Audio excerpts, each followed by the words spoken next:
Hello everyone. So in this video we'll be talking about benzene and the preparation of benzene, the everything that encircles benzene, right from its structure to the preparations and then to the reactions. सारी की सारी चीज़ें हम cover करेंगे, ठीक है?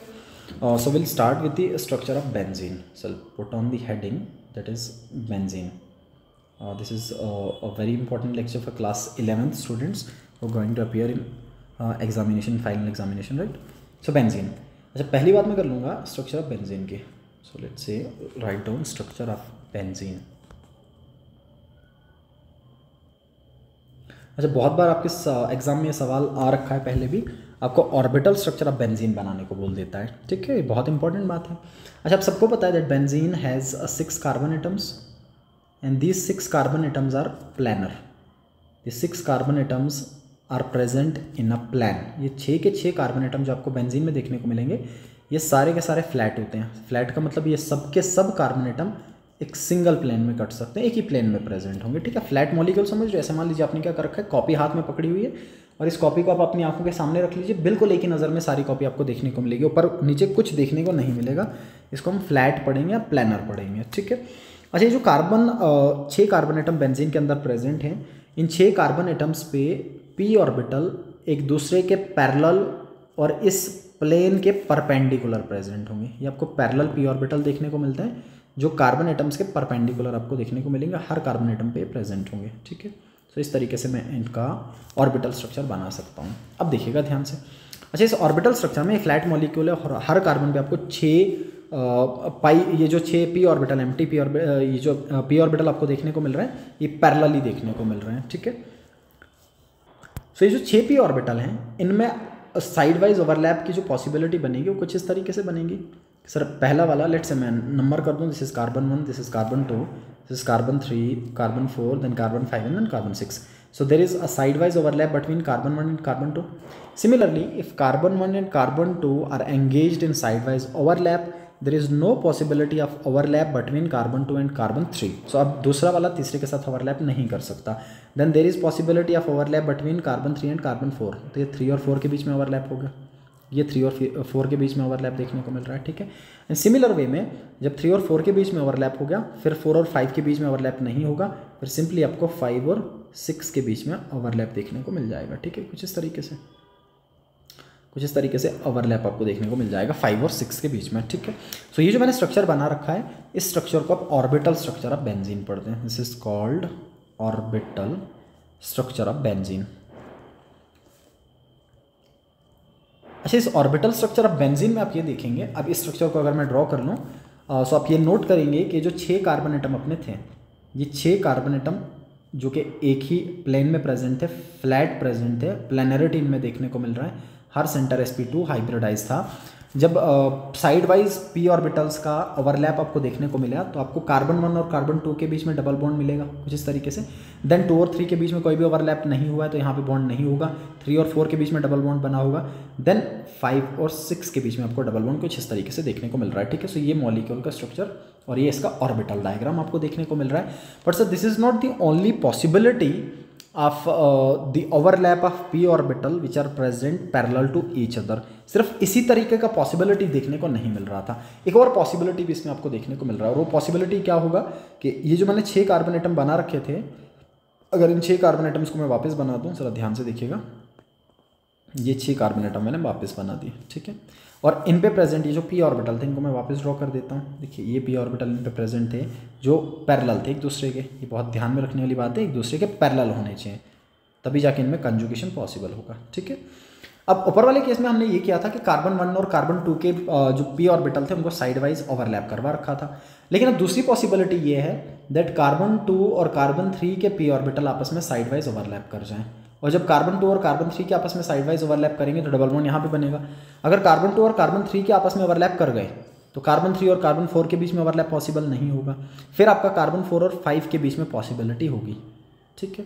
तो ये ओवरलैप कर लेंगे साइड वाइज और इनके साइड वाइज ओवरलैप से पाई बॉन्ड बन जाएगा. सिमिलरली जब 4 और 5 ने ओवरलैप किया तो 5 और 6 नहीं कर पाएगा, फिर आपका 6 और 7 ओवरलैप कर जाएगा कुछ इस तरीके से, और फिर इनके बीच में पाई बॉन्ड की पॉसिबिलिटी बन जाएगी. ये बन गया आपका पाई बॉन्ड, ठीक है? सो कुछ इस तरीके से भी स्ट्रक्चर आपका देखने को मिल सकता है. And this structure can be represented as, इसको मैं बना लेता हूँ. So this is the benzene ring ये रिंग। और जो पाई बॉन्ड आपके होंगे, ये पाई बॉन्ड अभी सेकंड और थर्ड पे देखने को मिल रहा है, देन 4 और 5 पे देखने को मिल रहा है, और उसके बाद आपको मिलेगा ये 6 और 1 पे, कुछ इस तरीके से। अच्छा, जब इन दोनों स्ट्रक्चर्स को आप ध्यान में रखेंगे तो आप ये देखेंगे दोनों के दोनों ऑर्बिटल स्ट्रक्चर्स हैं। इन दोनों को ऑर्बिटल स्ट्रक्चर कहा जाता है। आपको एग्जाम में कभी कभार इसी को ड्रॉ करने को या डिस्कस करने को बोल देता है। अब ये जो मैंने दो स्ट्रक्चर्स बना रखे हैं, आप देखेंगे इन दोनों स्ट्रक्चर्स में पाई बॉन्ड का पोजीशन अल्टरनेट पोजीशन पे होगा। जो पाई बॉन्ड है, ये पाई बॉन्ड अल्टरनेट में है। अगर 1 2 पे है तो फिर 2 3 पे नहीं है, फिर 4 5 पे है, फिर 5 6 पे है, इस तरीके से अल्टरनेट पोजीशन पे। लाइक पहले डबल बॉन्ड, फिर सिंगल बॉन्ड, फिर डबल बॉन्ड, फिर सिंगल बॉन्ड, फिर डबल बॉन्ड, फिर single bond, that is they are in conjugation with each other. ये कॉन्जुगेटेड सिस्टम होगा। लेकिन इन दोनों से, ये जो दोनों मैंने बना रखे हैं, ये दोनों के दोनों प्रॉपर्टीज को पूरी तरह से एक्सप्लेन नहीं कर सकते हैं। आपको ये पता होगा कि इसके लिए आपको रेजोनेंस हाइब्रिड बनाना पड़ता है। और रेजोनेंस हाइब्रिड जब आप बनाएंगे तो ये जो 6 कार्बन एटम थे प्लान में थे, उनको आपने बना दिया। और ये जो 3 पाई आपके बॉन्ड्स थे, ये 3 पाई बॉन्ड आप किस फॉर्म में दिखा दोगे? 3 पाई बॉन्ड डिलोकलाइजिंग फॉर्म में। या तो आप इस फॉर्म में लिख लीजिए, या तो आप रिंग के फॉर्म में इसको लिख सकते हैं। This can also be represented in the form of ring. ये रिंग बना दिया। और ये रिंग क्या रिप्रेजेंट कर रहा है? रिंग आपको बता रहा है कि जो पाई इलेक्ट्रॉन इसके अंदर थे, ये एक जगह पे नहीं है, दे आर डिलोकलाइजिंग, ये डिलोकलाइज कर रहे हैं, ठीक है। सो ये आपका रिप्रेजेंट कर रहा है delocalising pi electrons, and this is known as resonance hybrid. This is resonance hybrid, इसको रेजोनेंस हाइब्रिड पढ़ते हैं, ठीक है जी। सो कुल मिला के बेंजीन रिंग में, इस बेंजीन रिंग को अगर मैं बना दूं तो बेंजीन रिंग में जो पाई इलेक्ट्रॉन डेंसिटी होगी वो अबो दी प्लेन भी होगी और बिलो दी प्लेन भी होगी। सो ये जो आपका बेंजीन रिंग है, इसमें पाई इलेक्ट्रॉन डेंसिटी, ये ऑर्बिटल्स ने जो ओवरलैप किया है, अबो भी ओवरलैप किया, बिलो भी ओवरलैप किया, तो अबो और बिलो भी आपको देखने को मिल जाएगी पाई इलेक्ट्रॉन डेंसिटी। कुल मिला के डिस्पर्स्ड होगी, डिलोकलाइज्ड होगी, एक जगह पे नहीं होगी। सो पहला सवाल जो एग्जाम में जनरली यहाँ से पूछा जाता है, that is the orbital structure of benzene. तो आपको क्या करना है? स्ट्रक्चर्स ड्रॉ कर देने और फिर इन स्ट्रक्चर्स को आपको डिस्कस करना है, थोड़ा सा इसके बारे में आपको लिख देना है, ठीक है ना। यह जाएगा ऑर्बिटल स्ट्रक्चर ऑफ बेंजीन की कहानी। अच्छा, इसी में एक इंपॉर्टेंट डेटा मैं आपको लिख लेता हूँ। वैसे तो ये आप रेजोनेंस में जनरली पढ़ लेते हैं, बट फिर भी मैं लिख लेता हूँ। That is from X-ray spectroscopy.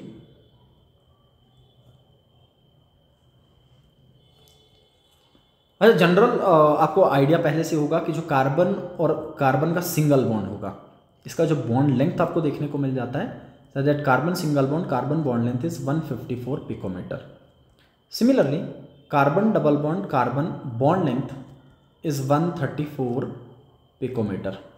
ये 134-135 पिकोमीटर के आसपास हो जाता है। बट अगर बेंजीन की बात कर लें, अब देखिएगा, अगर मैं ये दोनों स्ट्रक्चर्स रिप्रेजेंट कर दूं, बेंजीन के मैंने ये दोनों स्ट्रक्चर अगर मान लिए, तो इसका मतलब ये होगा कि यहाँ पे बॉन्ड लेंथ 134 पिकोमीटर होगा, और यहाँ पे 154 पिकोमीटर, यहाँ पे फिर से 134 पिकोमीटर, यहाँ पे फिर से 154 पिकोमीटर। कुल मिला के 3 बॉन्ड आपके 134 पिकोमीटर के और 3 बॉन्ड कार्बन और कार्बन के बीच के 154 पिकोमीटर के होने चाहिए। बट एक्सरे स्पेक्ट्रोस्कोपिक स्टडी कुछ और रिवील करता है, और एक्सरे स्पेक्ट्रोस्कोपी स्टडी के अकॉर्डिंग जो कार्बन और कार्बन का बॉन्ड लेंथ बेंजीन रिंग में होगा, that is, but in benzene ring the carbon carbon bond length, the carbon carbon bond length is 139 picometre. Carbon carbon bond length कितना है? 139 picometre. That is in between single bond and double bond. इसका मतलब ना ही bond single था, ना ही bond double था, बल्कि single और डबल के बीच में था। एंड दैट सिंगल और डबल के बीच का मतलब होगा कि this pi electrons are equally distributed on the whole molecule. पूरे के पूरे मॉलिक्यूल पे ये पाई इलेक्ट्रॉन एनसर्कल कर रहे हैं, एनकाउंटर कर रहे हैं, किसी एक कार्बन पे नहीं है या किन्हीं 2 कार्बन के बीच में कन्फाइंड नहीं है, ये पूरे के पूरे मॉलिक्यूल पे इक्वली रेजोनेट कर रहे हैं। ये आपको एक्सरे स्पेक्ट्रोस्कोपिक स्टडी से मिल जाएगा। ये इसका ऐसा मान लीजिए, इसके लिए एक प्रूफ है, ये इसका प्रूफ है, एक्सपेरिमेंटल जस्टिफिकेशन है कि रेजोनेंस हो रहा है। इसका एक्सपेरिमेंटल जस्टिफिकेशन ये होगा कि जो बॉन्ड लेंथ होंगे, अगर आप रेजोनेंस को ध्यान में ना रख के चलते तो बेंजीन के कुछ कार्बन 154 पिकोमीटर के होने चाहिए थे बॉन्ड लेंथ, और कुछ बॉन्ड लेंथ 139 पिकोमीटर के होने चाहिए। बट बेंजीन के अंदर ओवरऑल जितने भी बॉन्ड्स होंगे वो सब के सब एक लेंथ के होते हैं और दैट इज 139 पिकोमीटर, जो सिंगल बॉन्ड और डबल बॉन्ड के बीच में होगा। इसका मतलब ना ही कोई बॉन्ड सिंगल था ना ही कोई बॉन्ड डबल था, बल्कि सिंगल और डबल के बीच में थे। ऐसा इसलिए क्योंकि जो 6 पाई इलेक्ट्रॉन थे वो इक्वली पूरे बेंजीन रिंग पे डिलोकलाइज कर रहे थे। इस तरीके से आप रेजोनेंस हाइब्रिड बना सकते हैं जो आपको डिलोकलाइजिंग पाई इलेक्ट्रॉन दिखा देगा, ठीक है। सो आफ्टर दिस सेकेंड चीज़ जो आपके एग्जाम में पूछता है, ऐसा मान लीजिए आप सवाल की फॉर्म में भी इसको रख सकते हैं और इसे भी, ठीक है ना। ऐसा मान लो कि पहला क्वेश्चन था आपके पास कि ऑर्बिटल स्ट्रक्चर को डिस्कस कीजिए, discuss orbital structure of benzene, discuss orbital structure of benzene. बस आपको ये बना देना है और थोड़ा सा थ्योरेटिकल फॉर्म में इसको लिख लेना है, ठीक है ना। एनसीईआरटी से भी इसको लिख सकते हैं। अच्छा, सवाल नंबर 2, यहाँ टॉपिक भी है और क्वेश्चन भी है। मैं उसी तरीके से बता देता हूँ कि टॉपिक भी कवर हो जाएगा और क्वेश्चन भी कवर हो जाएगा। So preparation methods of benzene, preparation of benzene, benzene को प्रिपेयर भी करेंगे, ये सवाल भी आ जाएगा और खुद में टॉपिक भी क्लियर हो जाएगा, ठीक है। And will only focus on those methods of preparation of benzene which are mentioned on NCERT. जो एनसीईआरटी पे हैं वही वाले मेथड्स हम देखेंगे, ठीक है। So the first one is from ethyne, ethyne से, ठीक है जी। इथाइन से बनाने का तरीका आपको देखना है। Ethyne is acetylene, ethyne is CH triple bond CH, ये मैंने लिख दिया CH triple bond CH, this is called ethyne, इसको हम इथाइन पढ़ लेंगे, ठीक है। This is ethyne, right. अच्छा, इस इथाइन को आपने क्या करना है, इस इथाइन के 3 मोल रिक्वायर्ड होंगे, आपको इसके 3 मोल रखने हैं और इसके 3 मोल कंसिडर करने हैं। और ये गैस है, बेसिकली जो इथाइन है ये गैस है। इसके 3 मोल्स को आपने रेड हॉट आयरन ट्यूब से पास करना है, 3 मोल्स को पास करना है रेड हॉट आयरन ट्यूब से 873 केल्विन टेम्परेचर पे, हाई टेम्परेचर पे, ठीक है ना। हीटेड आयरन से आपको रेड हॉट करना है, मतलब हाई टेम्परेचर पे इसको हीट करके, और इसमें से इथाइलिन के वेपर्स आपको पास करने हैं। देखिए जैसे आप इथाइलिन के वेपर्स पास करेंगे आपको क्या देखने को मिलेगा कि जो इथाइलिन आपका था that is CH triple bond CH, then we have CH triple bond CH, 3 mole इसके लग रहे हैं, and similarly CH triple bond CH। ये 3 मोल इथाइन के they will undergo cyclic polymerisation, they will undergo cyclic polymerisation. ये आपस में जुड़ जाएंगे तीनों के तीनों, और तीनों में पॉलीमर का मतलब ये 3 जुड़ के सिंगल यूनिट बना लेंगे, और इनमें आपको साइक्लाइजेशन भी देखने को मिल जाएगा। ये पाई बॉन्ड यहाँ पे शिफ्ट कर जाएगा, इन दोनों के बीच में सिंगल बॉन्ड जनरेट होगा। ये पाई यहाँ पे शिफ्ट करेगा, इन दोनों के बीच में सिंगल बॉन्ड जनरेट होगा। ये पाई यहाँ पे शिफ्ट करेगा, इन दोनों के बीच में सिंगल बॉन्ड जनरेट होगा। मान लीजिए मैं ऐसा लिख लूँ, this is carbon 1, carbon 2, carbon 3, 4, then 5 and then 6।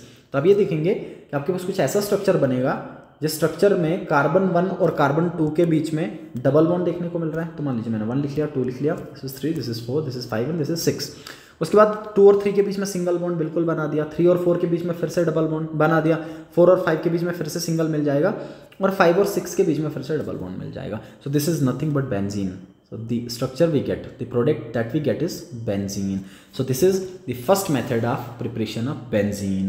तो जब कभी भी ऐसा एग्जाम में आएगा तो आपको क्या करना है, आपको लिख देना है कि इसको बनाने का पहला तरीका है फ्रॉम इथाइन, फ्रॉम एसिटाइलिन, इसी को हम एसिटाइलिन भी पढ़ते हैं, from acetylene, that is the acetylene gas is passed through red hot iron tube, it undergoes cyclic polymerization and benzene is formed, ठीक है ना। ये जो चीज़ आपने लिखी है यही आपको लिखना है थ्योरेटिकल फॉर्म में, ठीक है। थ्योरेटिकल फॉर्म में आपको कैसे लिखना है, मैं फिर से लिख लेता हूँ कि आपको इस पूरे रिएक्शन में प्रिपरेशन में रिएक्शन सबसे इंपॉर्टेंट है, इट इज़ एक्सट्रीमली इंपॉर्टेंट कि अगर 3 नंबर का सवाल है उसमें से 2 नंबर रिएक्शन के होंगे और 1 नंबर आपने जो लिख रखा है थ्योरेटिकल फॉर्म में, यही कहानी को आपको रिपीट करना है जो आपने देखा। तो आपने क्या लिखा कि benzene can be prepared when acetylene gas is passed through red hot iron tube,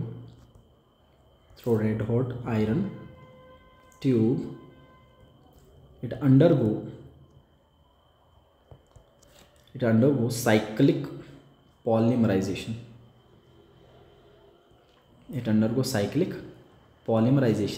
and benzene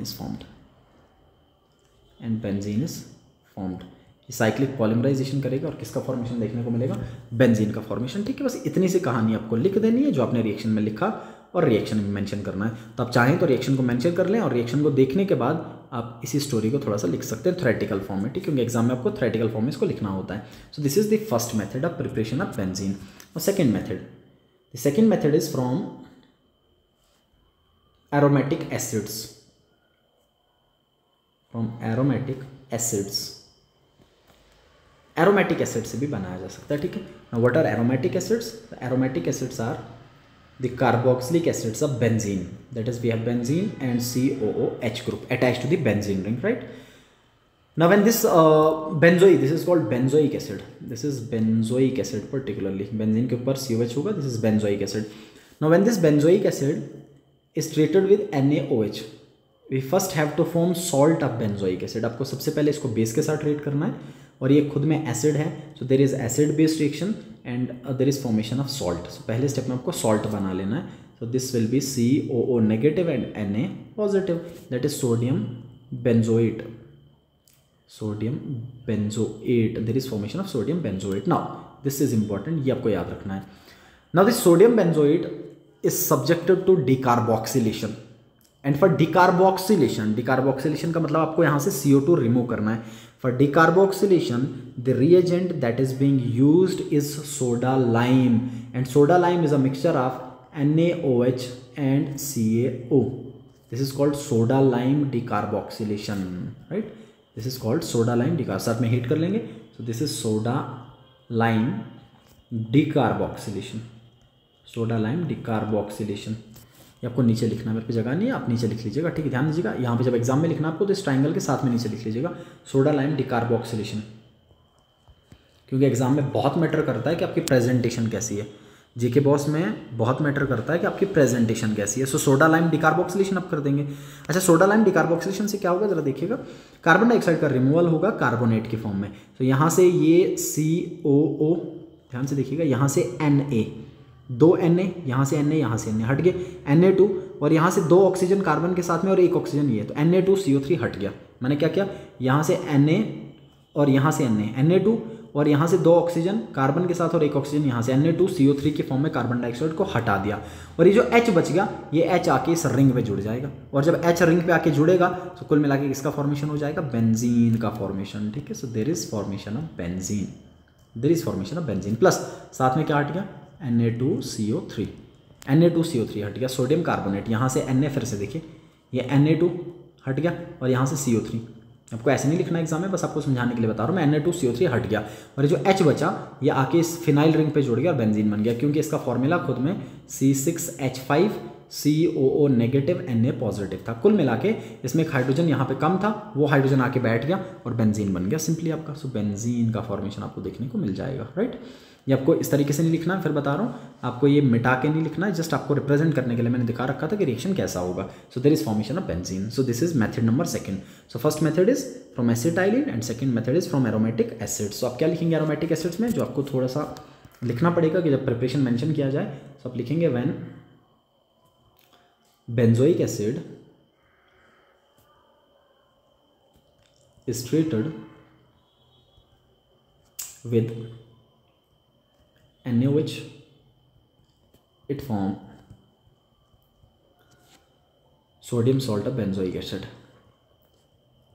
from sodium salt of benzoic acid, which is then treated with, जो आपने ऊपर लिखा वही लिख रहे हैं, ठीक है ना, जो मैंने ऊपर लिखा मैं वही चीज़ वापस लिख रहा हूँ नीचे. It is then treated with a mixture of या and then heated with, better to write heated with, ठीक है. ये बेटर कि आप हीट लिख लें, ट्रीट ना लिख के हीट लिख लें, ठीक है, ये ज़्यादा बेटर है.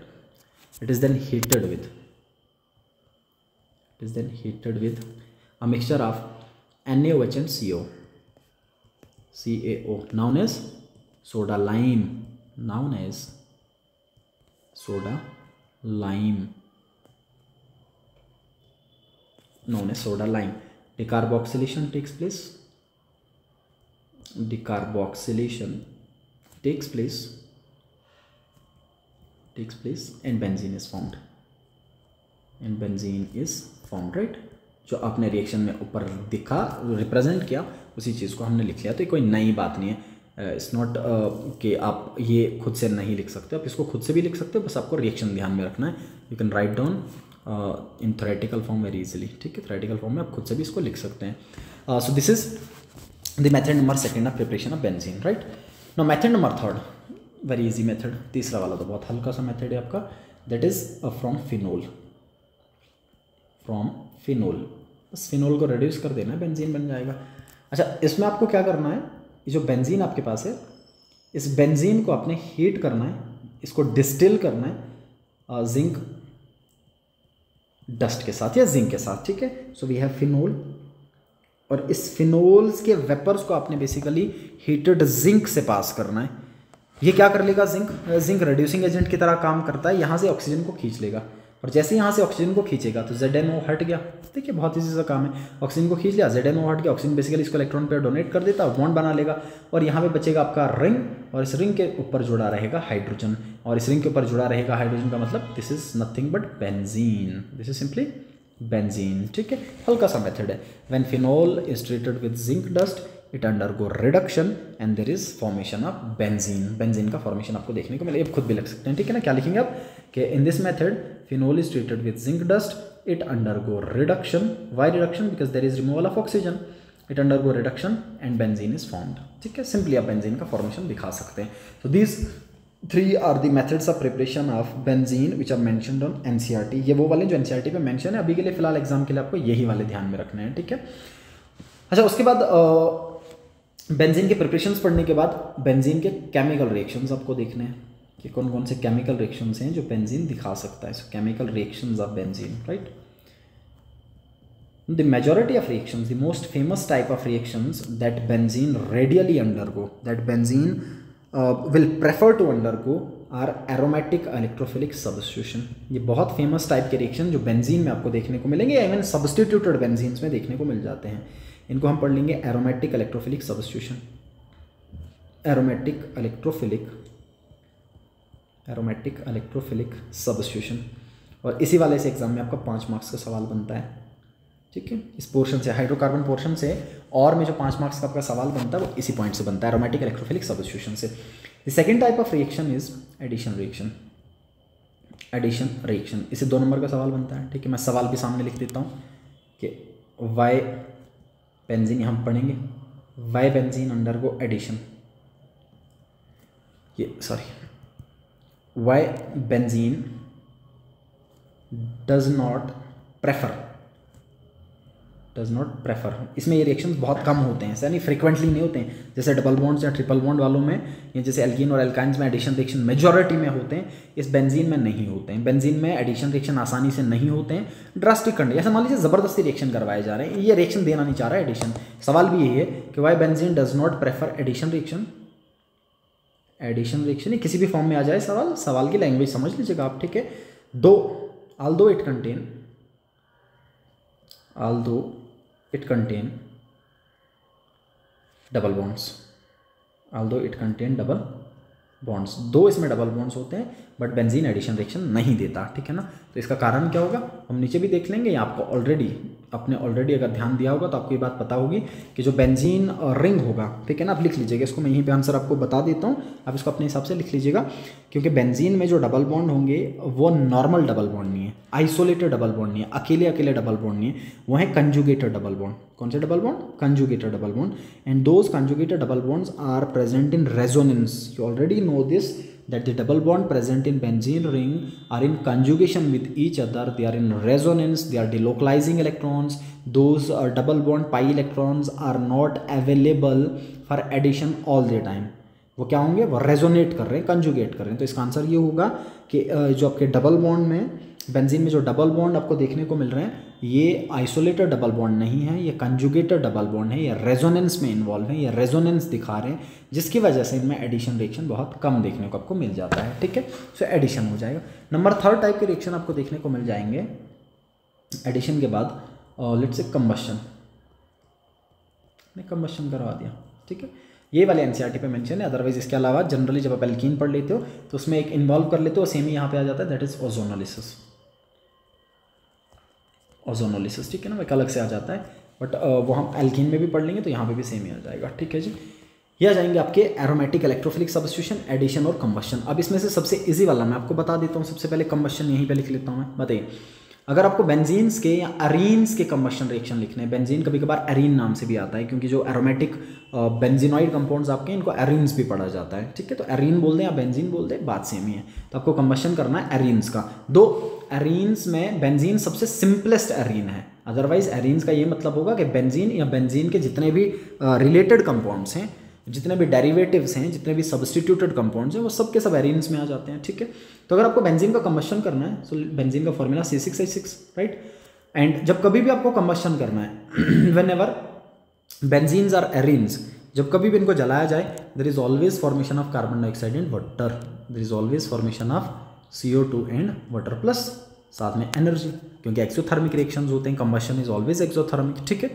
अब आपको बैलेंस करने के लिए क्या करना है, एक तो जनरल फॉर्मूला इसको बैलेंस करने का होता है, या आप सिंपली यहाँ से देख के भी बैलेंस कर सकते हैं। आपको पता है कि कार्बन 6 प्रेजेंट है, तो मैं क्या करूँगा, इसके पीछे 6 लगा दूंगा, कार्बन 6 हो गए। अच्छा, हाइड्रोजन भी 6 थे और यहाँ पे 2 ऑलरेडी प्रेजेंट है, तो इसके पीछे मैं 3 लगा दूंगा और ये भी 6 हो जाएंगे, 3 2 6, ठीक है। अब आप ऑक्सीजन को काउंट कीजिए, यहाँ पे ऑक्सीजन कितने आ जाएंगे, 6 2 12, 12 यहाँ पे हो गए और 3 यहाँ पे हो गए, तो 12 और 3 कितने हो गए, 15। सो आई राइट डाउन 15, लेकिन जब मैंने 15 लिखा तो क्योंकि O2 की फॉर्म में मुझे ऑक्सीजन लिखना ज़रूरी है, क्योंकि इसका एटॉमिसिटी ही 2 होता है, तो आपको O2 स्टैंडर्ड फॉर्म में लिखना है। अब इस 15 को 2 से डिवाइड कर दूंगा, सो this will B 15/2 O2, so that means 15 time oxygen, ठीक है ना। 15/2 का मतलब 7.5, 7.5 का डबल कर लीजिए, तो सिंपली फिर से आपका कितना आ जाएगा, 15 के बराबर। This is the combustion reaction of benzene. तो अगर बेंजीन के अलावा कोई और पूछ ले तो आप उसको भी बैलेंस कर सकते हैं। You just need to know about the molecular formula. Now in NCERT it is written that there is a general formula to balance such combustion reactions of arenes, and the formula is, let's say, CXHY. So X is the number of carbon atoms, Y is the number of hydrogen atoms, right? Plus X plus Y upon 4 times O2, right? फिर कितने carbon थे plus कितने hydrogen थे divided by 4 कर देंगे, उतने oxygen आपको देखने को मिल जाते हैं, and it gives X times CO2 plus Y/2 times H2O। आप इस पूरे X और Y को ऊपर वाले में बिठा दो ना, तो आपको बिल्कुल बैलेंस फॉर्म में देखने को मिल जाएगा। मान लीजिए आपने बेंजीन लिखा, बेंजीन में 6 कार्बन 6 हाइड्रोजन, तो अब अगर आप X की जगह पे 6 लिखो और Y की जगह पे 6 लिखो और इस पूरी इक्वेशन को पुट करो, तो आप देखोगे ऊपर वाला खुद अपने आप को बैलेंस कर लेगा और सेम आपका आंसर आ जाएगा। जो ऊपर लिखा है आपने बैलेंस करके, वही आंसर आपको देखने को मिल जाएगा। तो अगर आपको ऑलरेडी बैलेंस करना आता है, then you don't need to remember this formula, but अगर याद रख लीजिए तो अच्छा है आपके लिए, डायरेक्ट आप बैलेंस कर सकते हैं, right. So this is the very first reaction of benzene, that is combustion reaction, and it is one of the simplest reaction of benzene. Now the second type and the most important type of reaction, जहां से 5 number का सवाल आपके exam में देखने को मिल जाता है, those are aromatic electrophilic substitution type reaction, ठीक है। सब हम इनको लिख लेते हैं। सो नंबर 2 टाइप का, नंबर 1 ही लिख लेता हूँ मैं, that is aromatic electrophilic substitution. Now the first point is that what are electrophilic substitution reaction in itself। पहले बच्चे को ये पता होना चाहिए कि इलेक्ट्रोफिलिक सब्स्टिट्यूशन होते क्या हैं, ठीक है। दैट टू मैंने एरोमेटिक लिख रखा है, एरोमेटिक का मतलब साथ में आपका बेंजीन रिंग या एरीन्स में देखने को मिल रहा है। Let's say we have a benzene ring and this benzene ring behave as a substrate, right. Substrate वो पोर्शन जो रिएक्शन में पार्टिसिपेट करेगा, वो जो कार्बन सेंटर प्रोवाइड करेगा, जिसके ऊपर अटैक होना है, जिसके ऊपर कोई अटैकिंग रिएजेंट अटैक करता है। Now in this benzene ring we have C6H6, that is to every carbon center a hydrogen is attached, right? To every carbon center there is hydrogen. Now when this benzene ring is treated with some with some incoming electrophile, कोई भी बाहर से आने वाला electrophile, कोई भी strange electrophile से इसको ट्रीट किया जाए। So let's say मैंने कोई E पॉजिटिव लिख लिया, so E positive is some electrophile, कोई भी इलेक्ट्रोफाइल जो बाहर से लेके आए हैं रिएक्शन में, ठीक है ना। Whenever benzene is treated with some electrophiles it undergo substitution reaction. अब सब्स्टिट्यूशन में क्या होगा, जो इलेक्ट्रोफाइल है, इलेक्ट्रोफाइल आएगा बेंजीन रिंग की तरफ और बेंजीन रिंग पे अटैक करने के बाद हाइड्रोजन को हटा के बैठ जाएगा। ये क्या करेगा, बेंजीन रिंग पे आएगा, बेंजीन रिंग पे अटैक करेगा, जहां पे ये अटैक करेगा, जिस कार्बन पे अटैक करेगा, वहां से हाइड्रोजन को हटा के बैठ गया, ठीक है। तो मान लीजिए इसने इस हाइड्रोजन को हटा दिया, जब इस हाइड्रोजन को हटा दिया और इस हाइड्रोजन की जगह पे खुद आके बैठ गया कुछ इस तरीके से, बाकी सारे हाइड्रोजन वैसे के वैसे, और यहाँ पे आके आपका इलेक्ट्रोफाइल जुड़ गया, यहाँ पे आके इलेक्ट्रोफाइल जुड़ गया। That means this is electrophilic substituted product, right. This is electrophilic substituted product, this is electrophilic substituted product, and such reactions in which one electrophile is substituted by another electrophile or a weak electrophile is substituted by a strong electrophile, such reactions are known as aromatic electrophilic substitution. So those organic reactions in which one electrophile is substituted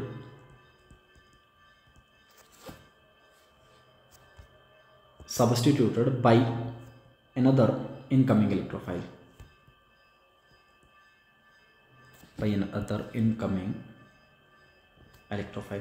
कोई electrophile आ रहा है और hydrogen को benzene से हटा के बैठ रहा है. Such reactions are known as aromatic electrophilic substitution, right. Now these reactions are 5 types. Benzene can undergo 5 types of electrophilic substitution reaction. 5 तरह के इलेक्ट्रोफिलिक सब्स्टिट्यूशन रिएक्शंस आपको देखने को मिल जाएंगे, ठीक है. The first one is known as halogenation. The first one is halogenation. Now in halogenation मैं electrophile सामने लिख देता हूँ, ठीक है ना. बस टास्क कितना सा है, बात समझिएगा. क्या टास्क सिर्फ इतना सा है कि आपको बेंजीन के हाइड्रोजन्स को हटा के कोई इलेक्ट्रोफाइल जोड़ देना है. पहला टास्क कि आपको बेंजीन में ये हेलोजिनेशन का मतलब आपको मैं इलेक्ट्रोफाइल लिख रहा हूँ सिर्फ यहाँ पे x positive. This x positive could be let's say Cl positive, let's say Br positive. ये कैसे होगा, will see that in mechanism 2. आपको सिंपली इतना करना है कि बेंजीन रिंग में हाइड्रोजन को हटा के या तो Cl को जोड़ देना है, जो Cl पॉजिटिव फॉर्म में आएगा, ठीक है, और या तो Br को जोड़ देना है. So, जब कभी भी whenever the hydrogen of benzene is being replaced by chlorine or bromine, by Cl group or Br group, such reactions are known as halogenation or particularly chlorination and particularly bromination, ठीक है. ऐसे reactions को हम halogenation, chlorination या bromination बोल देंगे. Second type के हम नीचे डिटेल में इनको देख लेंगे. फिर second is nitration. The second type of electrophilic substitution reaction is nitration. Now in case of nitration, the hydrogens of benzene are replaced by NO2 positive group, nitronium group. These are known as halonium ion. These are halonium ion, chloronium ion, bromonium ion, right? This is nitronium ion. This is nitronium ion. ठीक है. So whenever the hydrogen of benzene ring is replaced by NO2 group, such reactions are known as nitration reactions. इनको हम nitration पढ़ लेंगे. Then we have sulfonation. Then we have sulfonation reaction, and in sulfonation reaction the hydrogen of benzene ring is replaced by sulfonic group, SO3H positive, right? This is sulfonium group. Sulfonium ion लिख लीजिएगा इसको, ठीक है. The number 4 type is Friedel-Crafts alkylation. Friedel-Crafts alkylation, ठीक है. और same तरह का रिएक्शन आपको इसी नाम, फ्रेडेल-क्राफ्ट साइंटिस्ट का नाम है, सेम तरह का रिएक्शन फिर से आपको देखने को मिलेगा, but that one is acylation. This is alkylation. The next one is Friedel Crafts acylation. ठीक है ना. ध्यान दीजिएगा दोनों में फर्क है. ऊपर वाले को एल्काइलेशन लिख रखा है एंड निचले वाले को एसाइलेशन. इसका मतलब ऊपर वाले में एल्काइल ग्रुप जुड़ेगा, निचले वाले में एसाइल ग्रुप जुड़ेगा, ठीक है. So in this case R positive is being attached to the benzene ring. R positive जुड़ेगा, मिथाइल कैटाइन आपका जुड़ जाएगा, और यहाँ पे यही R रखना है, बस साथ में CO लिख लेना है, RCO पॉजिटिव. एसिलियम आइन आपका जुड़ जाएगा, ठीक है ना. इसको हम एसिलियम आइन भी पढ़ लेते हैं. एसिलियम आइन जुड़ जाएगा, ठीक है. तो अगर बेंजीन में हाइड्रोजन को एसिलियम आइन आके रिप्लेस कर जाए, सच रिएक्शंस आर फ्रेडेल-क्राफ्ट एसाइलेशन रिएक्शंस. अगर हेलोजन आके जुड़ जाए, हाइड्रोजन को हटा दे, देन हेलोजिनेशन. सो कितने टाइप के, 5 टाइप के. कौन कौन सा, halogenation, nitration, sulphonation, then Friedel Crafts alkylation and then Friedel Crafts acylation, ठीक है. अब मैं 5 लिख लेता हूँ और साथ में मैकेनिज्म में एक का मैकेनिज्म बता दूंगा, बाकी वाले आप समझ जाएंगे, ठीक है. सो 1 by 1 हम लिख लेते हैं. So the number 1 is halogenation. Halogenation, right. So what is halogenation. अगर ऐसा आ गया आपको तो हेलोजिनेशन पर नोट लिखिए, तो आपको ये लिखना पड़ेगा. Halogenation is a type of aromatic electrophilic substitution reaction, right. It is a type of aromatic electrophilic substitution इन विच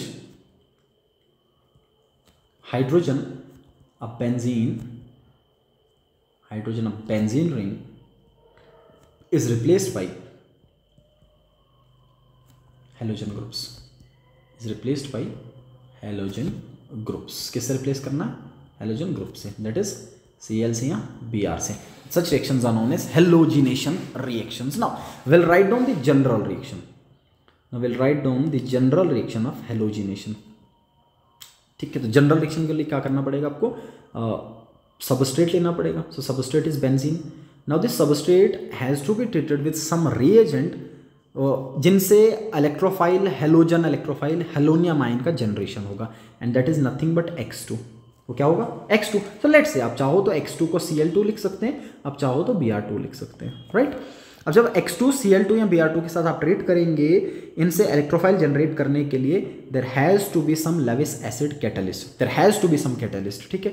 सो यहाँ पे यूज़ किया जाता है anhydrous AlCl3, anhydrous aluminium chloride which is behaving as a catalyst, so it is a Lewis acid catalyst, it's a Lewis acid catalyst, ये Lewis acid catalyst की तरह काम कर रहा है, ठीक है। बस आपको क्या करना है, सिंपली आपको हेलोजिनेशन पूछ लेगा, या मान लीजिए सवाल को इस तरीके से पूछ लेता है, इस तरीके से क्वेश्चन आता है एग्जाम में इस तरीके से आता है कि कन्वर्ट, मैं साथ में आपको ये भी बता रहा हूँ कि एग्जाम में किस टाइप से सवाल आता है और आपको कैसे लिखना है। कन्वर्ट बेंजीन इनटू, 5 मार्क्स में आता है, एक ही आता है, benzene into chlorobenzene, convert benzene into chlorobenzene. जब ऐसा आएगा तो आपको क्या करना है, आपको सिंपली ये लिख देना है कि benzene can be converted into chlorobenzene by chlorination reaction, right, by chlorination reaction. जब Cl2 के साथ करेंगे तो क्लोरीनेशन पढ़ेंगे, Br2 के साथ तो bromination, in which benzene is treated with Cl2 in presence of anhydrous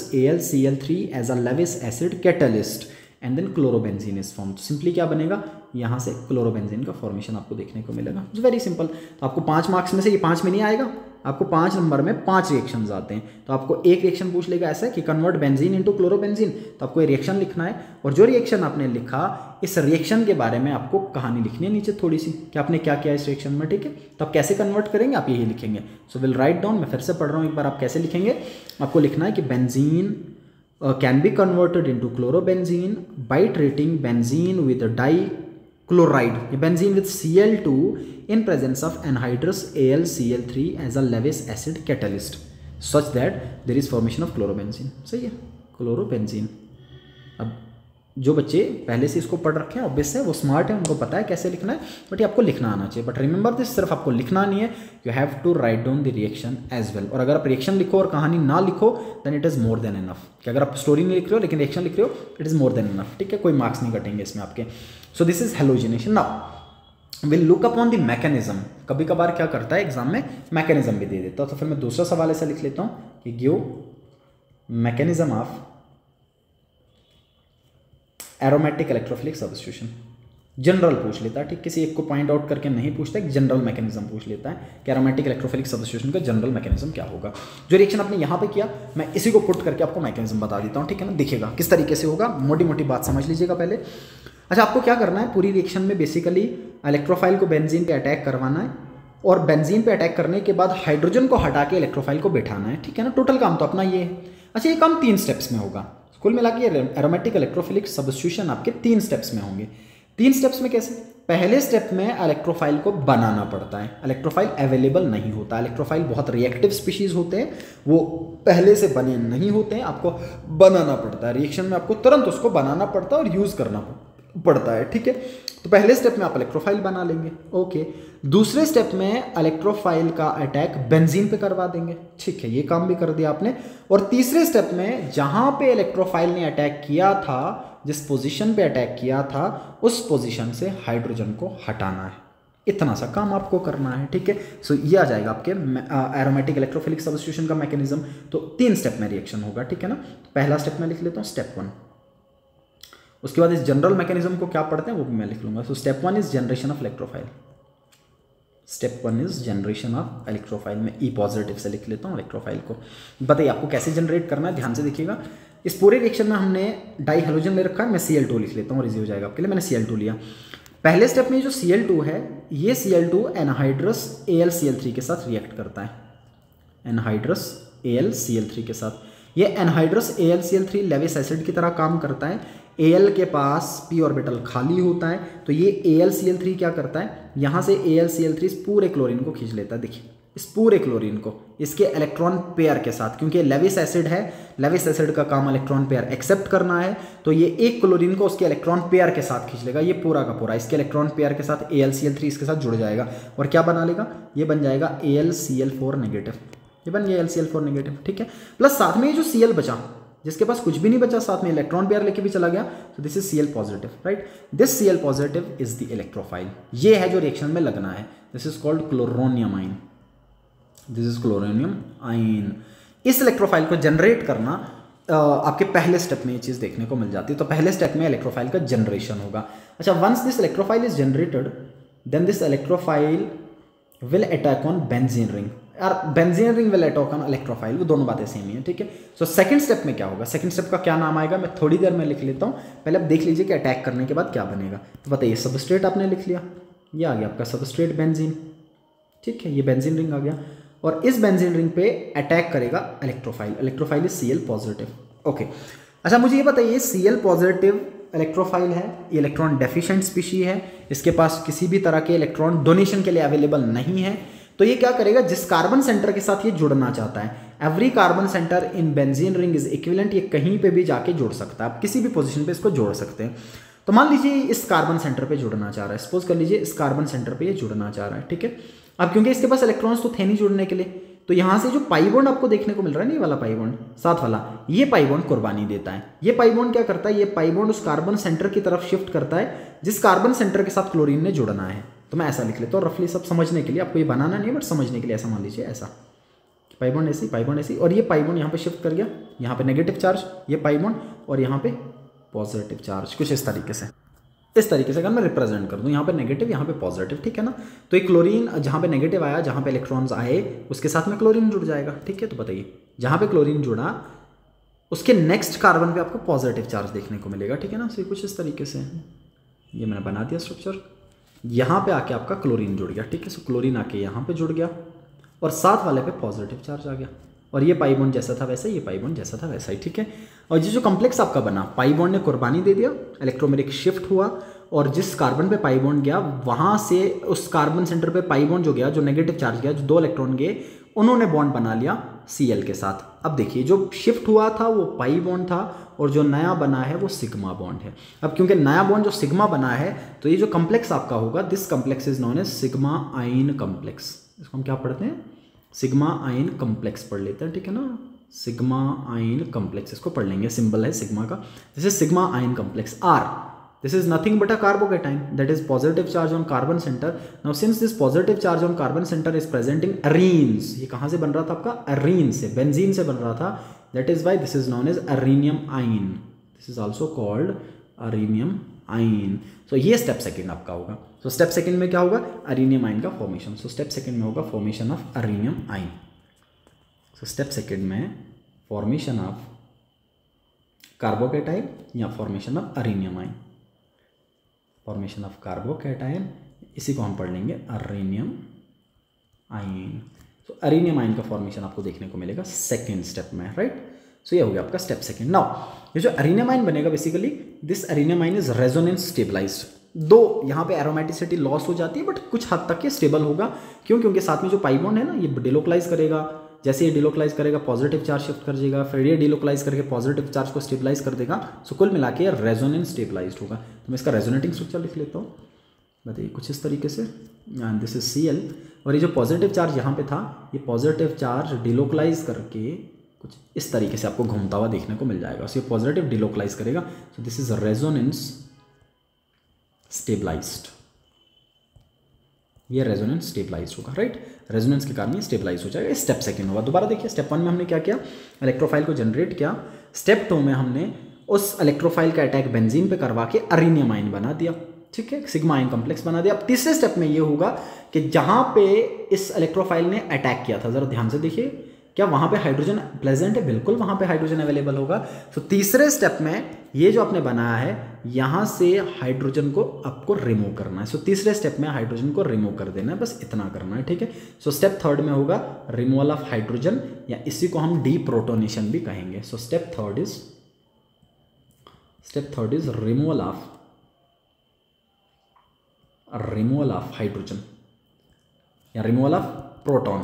क्यों, क्योंकि हाइड्रोजन जो भी हटेगा वो किस फॉर्म में हटेगा, प्रोटॉन के फॉर्म में, ठीक है। सो हाइड्रोजन को आपको रिमूव कर देना। बताइए, इस हाइड्रोजन को जैसे ही मैं रिमूव करूंगा, तो आप ये देखेंगे कि इस हाइड्रोजन का ये जो बॉन्ड था, जो आपको बॉन्ड देखने को मिल रहा है हाइड्रोजन और कार्बन का, ये बॉन्ड शिफ्ट कर जाएगा यहाँ पे। तो कुल मिला के जैसे ये बॉन्ड यहाँ पे शिफ्ट किया तो वापस से बेंजीन रिंग का फॉर्मेशन, डबल बॉन्ड रीजनरेट हो गया, एरोमेटिसिटी रीगेन हो गई, तो ये डबल बॉन्ड ऐसे, डबल बॉन्ड ऐसे और ये ऐसे, और यहाँ पे Cl बन गया। ये कुल मिला के आपका बन गया क्लोरोबेंजीन। और ये जो H पॉजिटिव यहाँ से हटा, अब इस H पॉजिटिव को हटाने वाला कौन? तो जब हमने इलेक्ट्रोफाइल जनरेट किया था तो आपने ये देखा था साथ में AlCl4 नेगेटिव बना था। अब मुझे बताइएगा ये जो AlCl3 था ये कैटलिस्ट की तरह काम कर रहा था, ये कैटलिस्ट था, ठीक है। फिर दूसरे स्टेप में एरिनियम का फॉर्मेशन हो गया और तीसरे स्टेप में डीप्रोटोनेशन हो गया। अच्छा, जो पहले स्टेप में AlCl4 नेगेटिव बना था, मैं ये बता रहा था आपको कि AlCl4 नेगेटिव जो बना, ये AlCl4 नेगेटिव ये एनहाइड्रस AlCl3 कैटलिस्ट की तरह काम कर रहा था। और जब कभी भी कैटलिस्ट रिएक्शन में यूज हो तो आपको हमेशा ध्यान में रखना है कि कैटलिस्ट जिस फॉर्म में आता है उसी फॉर्म में वापस जाता है। It remains unconsumed. ये बिल्कुल बस की तरह काम करता है। मान लीजिए बस एक बस स्टॉप पे रुकी, वहां से पैसेंजर उठाए, दूसरे बस स्टॉप पे छोड़ के बस वापस आके दूसरे पैसेंजर उठाएगी। ये कैटलिस्ट का काम होता है। कैटलिस्ट क्या करता है? एक रिएक्शन करवा देता है, वापस रीजनरेट हो जाता है, अनकंज्यूम्ड उसी फॉर्म में, फिर से दूसरे रिएक्शन में पार्टिसिपेट कर जाता है, ठीक है। ये कैटलिस्ट का काम होगा। तो आपको AlCl3 वापस चाहिए, लेकिन अभी ये किस फॉर्म में बचा हुआ है? AlCl4 नेगेटिव में। तो ये जो AlCl4 नेगेटिव है, ये AlCl4 नेगेटिव आएगा, यहाँ से Cl नेगेटिव आके इस H को खींच लेगा HCl की फॉर्म में, और AlCl3 वापस बचेगा। तो कुल मिला के यहाँ से Cl नेगेटिव आएगा, H को हटा के HCl के फॉर्म में रिमूव कर देगा और AlCl3 वापस बन जाएगा, और सच दैट आपको क्लोरोबेंजीन का फॉर्मेशन देखने को मिलेगा। सो this is the general mechanism of aromatic electrophilic substitution, ठीक है। अच्छा, इसी के साथ में नेक्स्ट सवाल मैं ये लिख देता हूँ, एक और सवाल ये भी समझ लीजिए आप। एक और सवाल ये पूछता है आपको, एनसीईआरटी पे ये चीज़ रखिए कि ये जो आपने हेलोजिनेशन किया या कोई भी एरोमेटिक इलेक्ट्रोफिलिक सब्स्टिट्यूशन किया, तो क्या एनहाइड्रस AlCl3 के अलावा कोई और कैटलिस्ट भी आपके पास अवेलेबल होगा, ठीक है। सो व्हाट अदर कैटलिस्ट या what other Levi's acid catalyst, NCERT का सवाल है, आपको वो सब चीज़ें ध्यान में रखनी है, is used for electrophilic substitution, for aromatic electrophilic substitution other than anhydrous AlCl3। इसके अलावा और कौन सा, ठीक है ना, ये बात आपको ध्यान में रखनी पड़ेगी। तो इसके अलावा आपके पास बहुत सारी चॉइसेस हैं एरोमेटिक इलेक्ट्रोफिलिक सब्स्टिट्यूशन में लेविस एसिड कैटलिस्ट के लिए। We can use anhydrous FeCl3, we can use FeBr3, we can use ZnCl2, we can use HF, we can use BF3 et cetera. ये सब के सब लेविस एसिड कैटलिस्ट की तरह काम करते हैं। सो this is also important, 2 marks में क्वेश्चन बनते हैं आपके, ठीक है ना, ये आपको ध्यान में रखने। अच्छा, तीसरी चीज़ यहीं से मैं लिख देता हूँ, एक और सवाल बना के मैं साथ साथ में आपको पढ़ा भी रहा हूँ और सवाल भी बता रहा हूँ जो एग्जाम में बनते हैं, सो दैट बच्चे को आइडिया हो कि किस तरीके से सवाल बनते हैं। तीसरा सवाल ये पूछ लिया आपसे, मान लीजिए 2 मार्क्स में सवाल बन सकता है कि why AlCl3 used as a catalyst under anhydrous conditions,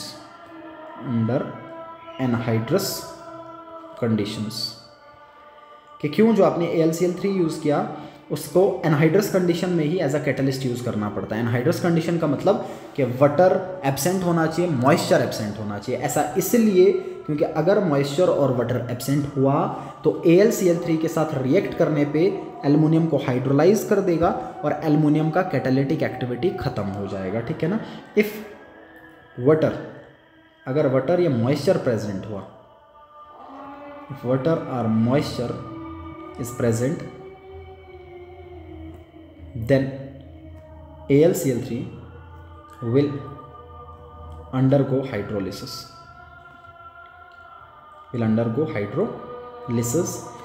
and its catalytic activity is lost and it will not behave as catalyst. Actually मैं एक और पॉइंट आपको बता देता हूँ कि कैटलिस्ट की तरह इसलिए होता है क्योंकि जो AlCl3 आपका है ना, सो बेसिकली ये AlCl3 ऐसा है, इस AlCl3 में पी ऑर्बिटल खाली होता है और ये पी ऑर्बिटल खाली होने की वजह से ये इलेक्ट्रॉन पेयर एक्सेप्ट करता है और कैटलिस्ट की तरह काम करता है। बट अगर वाटर प्रेजेंट हुआ तो आप ये देखोगे कि वाटर के साथ जुड़ के ये वाटर मॉलिक्यूल आके यहाँ पे अटैक कर लेगा और धीरे धीरे वाटर मॉलिक्यूल सारे के सारे Cl को हटाना स्टार्ट कर लेता है और ये कुछ इस तरीके से AlOH थ्राइस फॉर्म में जुड़ जाता है। यहाँ वाटर के फॉर्म में जोड़ दीजिएगा तो इस फॉर्म में ये देखने को मिल जाएगा आपको AlH2O 6 times +3 hexa coordinated form में देखने को मिल जाता है और इसका कैटालिटिक एक्टिविटी खत्म हो जाता है। और जैसे ही कैटालिटिक एक्टिविटी खत्म हो गया फिर आपको ये कैटलिस्ट की तरह बिहेव करता हुआ नहीं देखने को मिलेगा, ठीक है। कुल मिला के पी ऑर्बिटल भी कंबाइन हो जाएगा, ये 4 टाइम बनेगा कुछ इस तरीके से, एंड इस तरीके से आपको देखने को मिल जाएगा, ठीक है।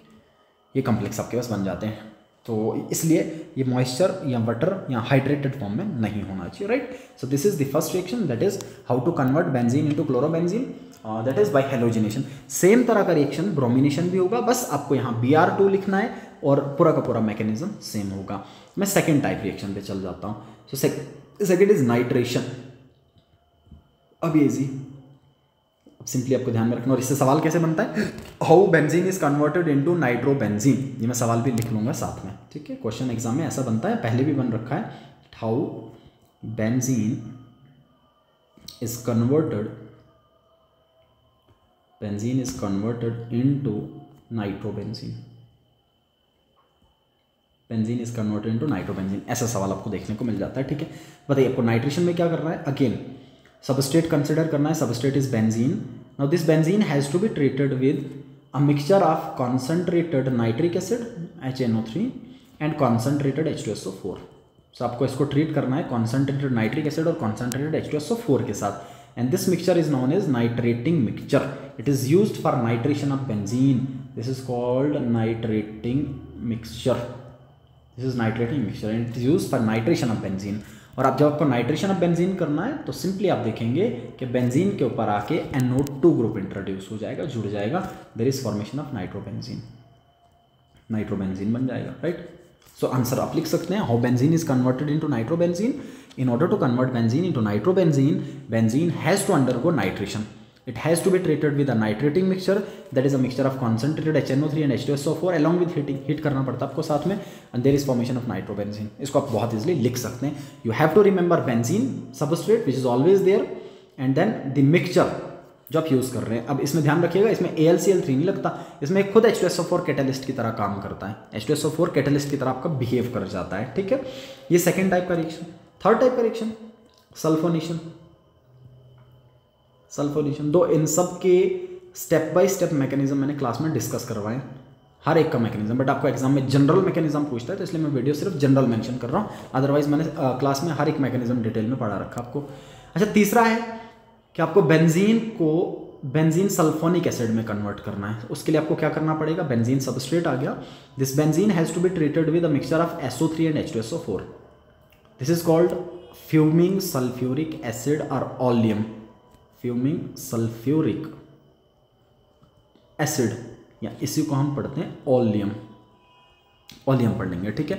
Benzene has to be treated with a mixture of SO3 plus H2SO4, या आप चाहो तो इन दोनों को कंबाइन करके ऐसा भी लिख सकते हैं H2S2O7, इसको ऑलियम पढ़ते हैं, देखिएगा H2 और O चारों तीन साथ हो जाएंगे, and the electrophile SO3H is generated which attacks on benzene ring, so SO3H जुड़ जाएगा such that there is formation of benzene sulfonic acid, benzene sulphonic acid का फॉर्मेशन आपको देखने को मिल जाएगा, ठीक है। This is sulphonation reaction. So इससे सवाल क्या बनता है आपका, ये 5 नंबर में, इस बार भी बाई एनुअल वालों को थे, लास्ट ईयर भी सवाल थे, उससे लास्ट ईयर भी इस पे सवाल थे, ठीक है।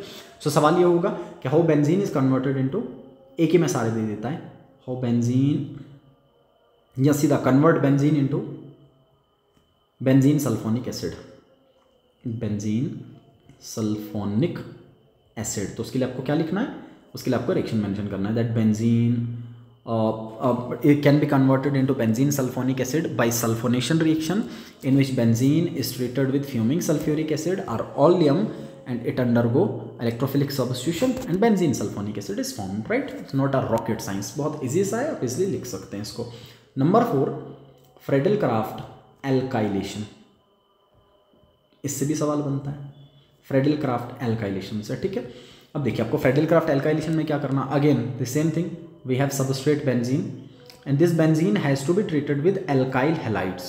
इसको किसके साथ ट्रीट करना पड़ेगा, alkyl halides के साथ। alkyl halides का general formula RX, where R is alkyl group and this X is the halogen group, ठीक है। सबसे सिंपल मैं लिख लेता हूँ, लेट्स से CH3Cl, ये लिख दिया मैंने, इन प्रेजेंस ऑफ एनहाइड्रस AlCl3, ये लगा दिया। बताइए यहाँ से क्या देखने को मिलेगा सर, यहाँ से CH3 पॉजिटिव इलेक्ट्रोफाइल जनरेट होगा, बेंजीन रिंग पे आके अटैक कर जाएगा और आपके बेंजीन रिंग पे CH3 जुड़ जाएगा कुछ इस तरीके से। And this is methyl benzene also known as टॉलीन।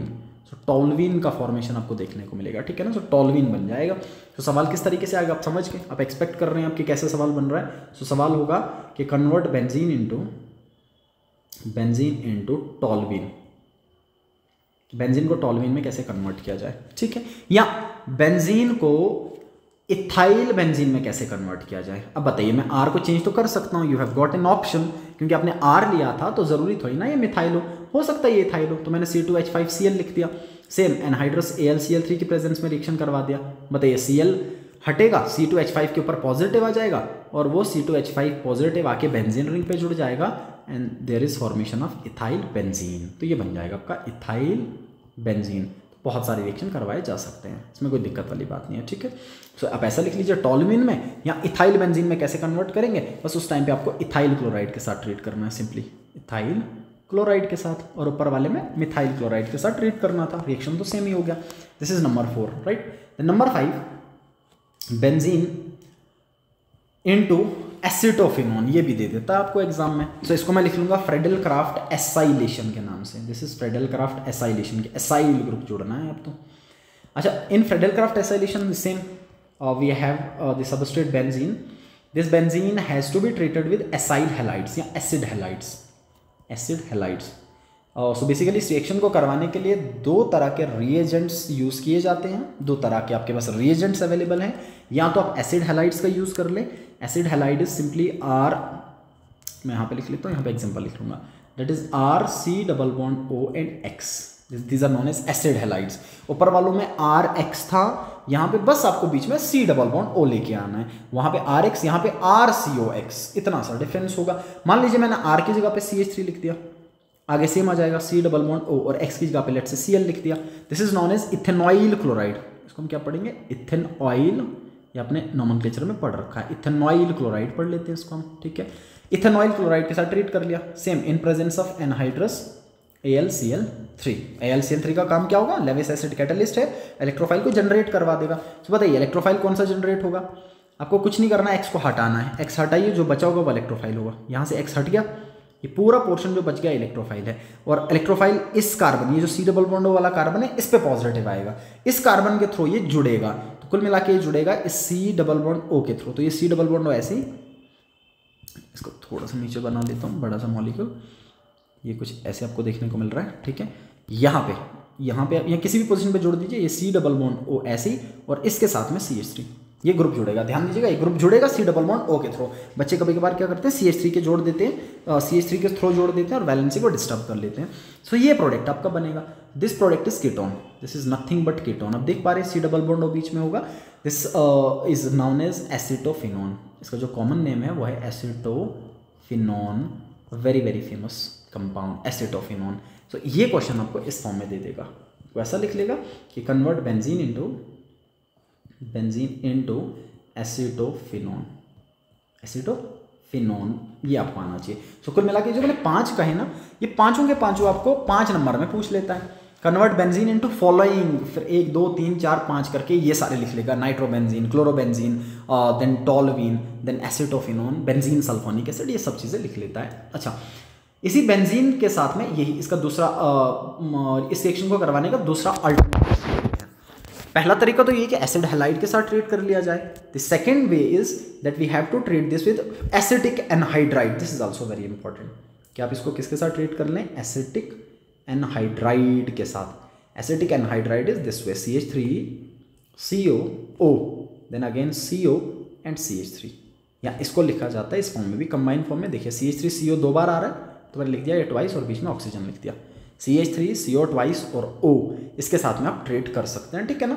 और रिएक्शन आपको देखने को मिलेगा पायरिडीन में, pyridine is a base, AlCl3 लगा लीजिए आप सिंपली, ठीक है। ये इंपॉर्टेंट चीज़ है, आपको ध्यान में रखना है। This is known as acetic anhydride. अब बताइए यहाँ से भी सेम इलेक्ट्रोफाइल जनरेट होगा, देखिएगा ये वाला पोर्शन, बताओ CO CH3 बनेगा, प्रोडक्ट सेम, प्रोडक्ट डिफरेंट नहीं बनेगा, बस रिएजेंट बदल रहा है, करने का तरीका बदल रहा है। यहाँ पे फिर से C+O और CH3 आपको देखने को मिल जाएगा, सेम प्रोडक्ट बनेगा, दोनों के दोनों प्रोडक्ट आपके सेम हैं, ठीक है ना, दोनों सेम हैं, प्रोडक्ट सेम ही होगा, बस करने का तरीका अलग है। एक तो आप एसिड हैलाइड से बना सकते हैं, दूसरा आप एसिटिक एनहाइड्राइड से बना सकते हैं, ठीक है।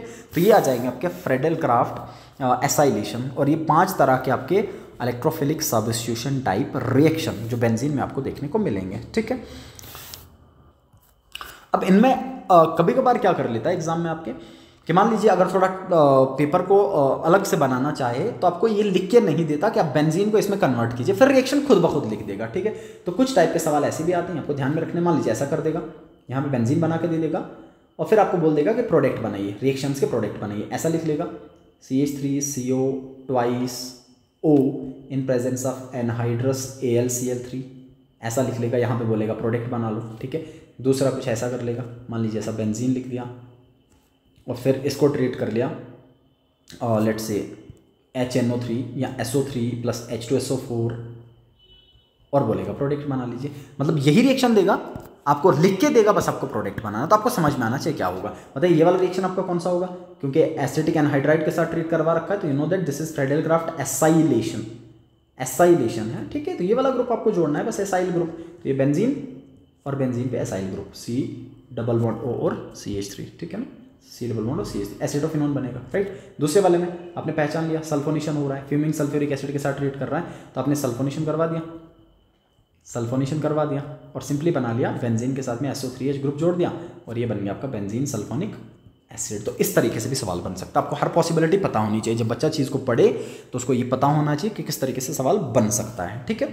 अच्छा, इसके बाद एक और इंपॉर्टेंट बात मैं नोट करके लिख लेता हूँ कि अगर इलेक्ट्रोफाइल को एक्सेस में यूज़ किया जाए तो बेंजीन का हर पोजीशन ऑक्यूपाई करवाना पॉसिबल होता है, ठीक है। So if excess of electrophile is used, if excess of electrophile is used, तो अगर आप एक्सेस में इलेक्ट्रोफाइल यूज कर लें तो बेंजीन का हर पोजीशन ऑक्यूपाई हो सकता है। Now one of the reactions that NCERT has written down, हम उस वाले को पढ़ लेंगे सिंपली, ठीक है ना। तो मान लीजिए मैंने बेंजीन सबस्ट्रेट ले लिया, this is the substrate and this benzene is treated with dihalogens, मैंने Cl2 के साथ ट्रीट किया, but this is taken in excess, मैंने इसको एक्सेस में ले लिया, ठीक है ना, एक्सेस में ले लिया। अभी तक तो आपका Cl2 ही लग रहा था, मैंने 6 टाइम्स Cl2 लिख लिया कि एक्सेस में रख लिया मैंने। और रिएक्शन किसकी प्रेजेंस में करवाया जा रहा है, anhydrous AlCl3, anhydrous AlCl3 plus, ये बात ध्यान में रखिएगा, एक तो एनहाइड्रस AlCl3, दूसरा कोल्ड एंड डार्क कंडीशन होना जरूरी है। कोल्ड एंड डार्क, जब कभी भी इलेक्ट्रोफिलिक करवाए जाते हैं तो हमेशा डार्क कंडीशन होगा। डार्क का ये मतलब नहीं है कि रात को रिएक्शन करना है, डार्क का ये मतलब होगा कि सनलाइट की प्रेजेंस में रिएक्शन नहीं करना है, ठीक है ना। अंदर लैब में बैठ गया, लैब में आपने रिएक्शन करवा दिया आराम से, ठीक है। ऐसा इसका ये मतलब नहीं है कि रात को रिएक्शन करना है, ठीक है, कि आपको सनलाइट से सनलाइट की एब्सेंस में रिएक्शन करना है या सनलाइट से दूरी में रिएक्शन करना है, डायरेक्ट सनलाइट के प्रेजेंस में नहीं करवाना है, ठीक है। अच्छा, जब आपने ये किया तो आप ये देखेंगे कि बेंजीन में जितने भी पोजीशंस होंगे हर पोजीशन आपका ऑक्यूपाई हो जाएगा, ठीक है। डबल बॉन्ड ऐसे, डबल बॉन्ड पे इफेक्ट नहीं पड़ रहा है, हर पॉसिबल कार्बन पे आपका हैलोजन जुड़ेगा। सो Cl यहाँ पे भी, इधर भी,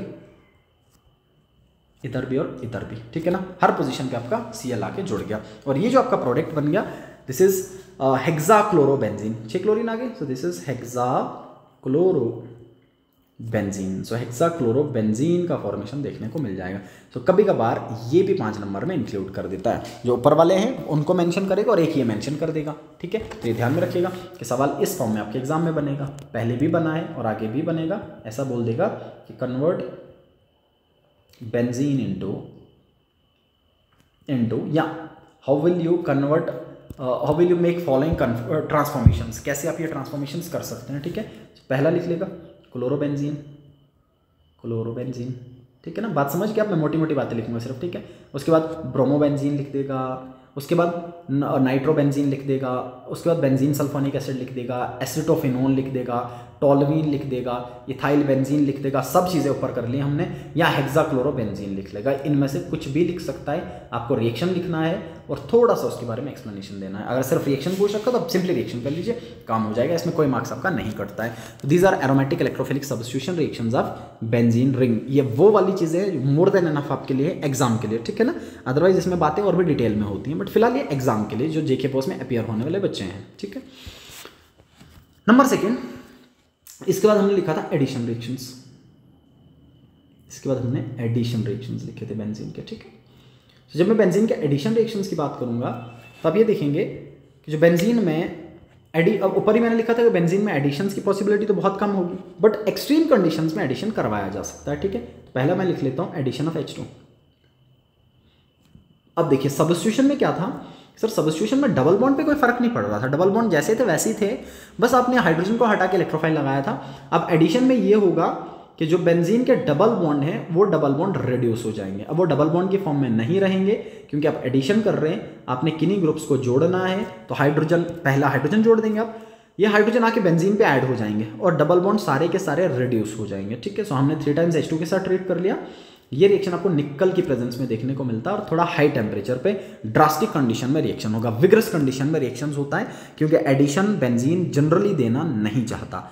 अब बताइए जब आपने 3 टाइम H2 लिखा, मतलब आपने 6 हाइड्रोजन एटम लिखे, वो जो 6 हाइड्रोजन एटम होंगे वो 6 बेंजीन के कार्बन पे जुड़ जाएंगे और जिस कार्बन पे बेंजीन का हाइड्रोजन जुड़ेगा, मान लो ये ऐसा H2 था, अब H2 से बनेगा आपका एक H पॉजिटिव और दूसरा H नेगेटिव। तो H पॉजिटिव जिस कार्बन पे जुड़ना चाह रहा है उसकी तरफ पाई बॉन्ड शिफ्ट करेगा, मान लीजिए H पॉजिटिव यहां जुड़ेगा तो ये पाई बॉन्ड इसकी तरफ शिफ्ट कर गया, H यहां पे जुड़ गया, सामने वाले पे पॉजिटिव आ गया तो यहां पे H नेगेटिव आके जुड़ेगा। कुल मिला के डबल बॉन्ड रिड्यूस हो जाएगा जब आपने H2 को ऐड करना है। तो एक H2 ऐड किया, डबल बॉन्ड हट गया, दूसरा H2 ऐड किया, डबल बॉन्ड फिर से हट गया, तीसरा H2 ऐड किया, डबल बॉन्ड फिर से हट गया। कुल मिला के दिस इज C6H6 और जब आपने हाइड्रोजन ऐड किए सारे के सारे डबल बॉन्ड हट के कुछ ऐसा बन जाएगा, this is simply C6H12। 6 hydrogen add हो गए तो दिस इज साइक्लोहेक्सेन, राइट। ये भी इंपॉर्टेंट है, आपको ये भी ध्यान में रखना है। तो दिस इज साइक्लोहेक्सेन। तो अगर आपको ऐसा पूछ लिया जाए कि बेंजीन को साइक्लोहेक्सेन में कैसे कन्वर्ट करेंगे, तो by addition reactions in which benzene is treated with hydrogen atoms in presence of nickel under drastic conditions at high temperature. High temperature पे ये काम करवाया जा सकता है, इसके बारे में आप कहानी इजिली लिख सकते हैं, ठीक है। Now second is, this is important also, this is also important, addition of halogens. ऊपर वालों में हाइड्रोजन हट के हेलोजन आ रहा था, यहां पे बस ऐड होना है, ठीक है। तो क्या करेंगे हम, again the substrate is benzene. अच्छा, इस बेंजीन में कम कर लेता हूँ, बेंजीन की मैं डबल बॉन्ड को डबल बॉन्ड के फॉर्म में लिख लेता हूँ सो दैट आप इसको देख पाएं। बताइए डबल बॉन्ड, ये double bond, double bond. Now we have to treat this with 3 times Cl2। अच्छा, ऊपर वाले में जब मैंने ऐसा रिएक्शन करवाया था, आपको ध्यान में होगा मैंने 6 टाइम्स Cl2 लिखा था, आपको याद होगा मैंने अब भी बनाया था। रिएक्शन एनहाइड्रस ClCl3 की प्रेजेंस में था। जैसे एनहाइड्रस ClCl3 दिखा आपको तो मतलब इलेक्ट्रोफिलिक सब्स्टिट्यूशन होना है और ऊपर से कंडीशन होनी चाहिए डार्क। लेकिन जब आप एडिशन कर रहे हैं तो एडिशन में एक तो कंडीशन होनी चाहिए लाइट, लाइट का मतलब यूवी, अल्ट्रा वायलेट लाइट होना चाहिए आपका, सनलाइट होना चाहिए, ये फोटोकेमिकल रिएक्शन है, सनलाइट प्रेजेंस जरूरी है, यूवी का प्रेजेंस जरूरी है और हाई टेम्परेचर पे 500 केल्विन पे रिएक्शन होगा। अंधेरे में रिएक्शन नहीं होता, डार्क में रिएक्शन नहीं होगा, 500 केल्विन पे रिएक्शन देखने को मिलेगा। होगा क्या, एक Cl ऐड होगा इस कार्बन पे, एक अगले वाले पे, एक डबल बॉन्ड हट गया। तो सिंपली आपको Cl ऐड करने और डबल बॉन्ड को रिड्यूस करते हुए जाना है। हर कार्बन पे डबल बॉन्ड हट गया और हर कार्बन पे Cl लग गया। और पिछले वाले ऊपर वाले में क्या था, ऊपर वाले में देख पा रहे हैं कि Cl हर जगह पे ऐड तो हुआ था बट डबल बॉन्ड नहीं हटा था। यहां पे Cl ऐड तो हुआ बट डबल बॉन्ड हट गया, ठीक है ना, क्यों, क्योंकि एडिशन है, रिडक्शन हो गया डबल बॉन्ड का। जैसे डबल बॉन्ड रिड्यूस होकर ये बन गया, this structure is known as BHC। This is very important, this is known as benzene hexachloride. This is benzene hexachloride. इसमें बच्चों को कंफ्यूजन होता है, ये आपको ध्यान से याद रखना है। इसमें बेंजीन नहीं है, देखिए ये जो प्रोडक्ट बना ये बेंजीन नहीं है।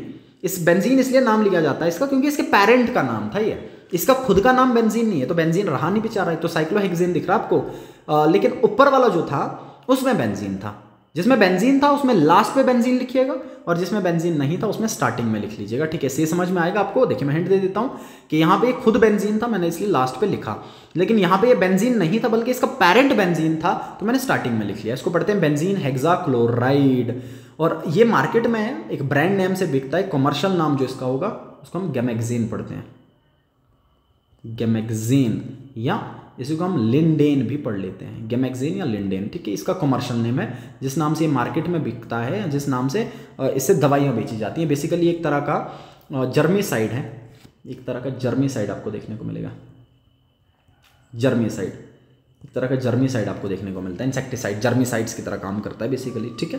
So these are the addition reactions of benzene. ये 2 तरह के एडिशन रिएक्शन है जो एनसीईआरटी पे मेंशन किए हैं, ठीक है। तो ये सारी चीज़ें आपको ध्यान में रखनी है। सो इस वीडियो में आपने एक तो बेंजीन का ऑर्बिटल स्ट्रक्चर सीखा, बेंजीन का अपने ये जो ऑर्बिटल स्ट्रक्चर हमने बना रखे हैं दोनों के दोनों, एक और बात मैं इसमें लिख लेता हूँ ऐड करते हुए, ये जो मैंने स्ट्रक्चर बना रखे हैं ना, ये पहला वाला और ये दूसरा वाला, इनको कैक्यूल स्ट्रक्चर भी पढ़ते हैं, इनको कैक्यूल स्ट्रक्चर्स भी पढ़ लेते हैं। कैक्यूल ने ये स्ट्रक्चर सजेस्ट किए थे, ठीक है, इनको कैक्यूल स्ट्रक्चर्स भी पढ़ लेते हैं, ये भी ध्यान में रख लीजिएगा। और ये इसका रेजोनेंस हाइब्रिड था। उसके बाद हमने प्रिपरेशन ऑफ बेंजीन देख लिया कि बेंजीन को कैसे प्रिपेयर किया जा सकता है। मैंने टू द पॉइंट एनसीईआरटी के पॉइंट लिखे हैं, ठीक है ना, ये टू द पॉइंट मैंने आपको वो बता रखा जो एनसीईआरटी पे है, मैंने डिटेल डिस्कशन नहीं बता रखा, सिंपली एनसीईआरटी पढ़ रखी है आपके सामने, मान लीजिए सिंपली एनसीईआरटी से आपको बता रखी हैं सारी चीज़ें। अच्छा, उसके बाद इलेक्ट्रोफिलिक सब्स्टिट्यूशन हमने देख लिया, कंबशन देख लिया, एडिशन रिएक्शन देख लिया, ठीक है ना। इससे एग्जाम में 5 मार्क्स के सवाल आपके बनते हैं, ये आपको ध्यान से पढ़ना है। और इसके नेक्स्ट वीडियो में मैं आपको बता दूंगा कि अगर आपको बेंजीन में आपने ये 5-6 ग्रुप जोड़ लिए, ये जो आपने 5 तरह की इलेक्ट्रोफिलिक सब्स्टिट्यूशन की, अगर इसके आगे आप इलेक्ट्रोफिलिक सब्स्टिट्यूशन और करना चाहें, मतलब ये तो आपने मोनो सब्स्टिट्यूशन किया, अगर आप डाई सब्स्टिट्यूशन करना चाहें या ट्राई सब्स्टिट्यूशन करना चाहें, क्या तब रिएक्शन सेम तरीके से होंगे या कोई और कॉन्सेप्ट सामने आएगा? तो तब हम पढ़ेंगे directive influence of functional group. So next video में हम देखेंगे directive influence of functional group, कि कैसे जो ऑलरेडी जो आपने क्लोरोबेंजीन, ब्रोमोबेंजीन, नाइट्रोबेंजीन बनाए, उनमें फर्दर इलेक्ट्रोफिलिक सब्स्टिट्यूशन किस तरीके से होगा, ठीक है। So will talk about this in next video. So thank you so much for watching.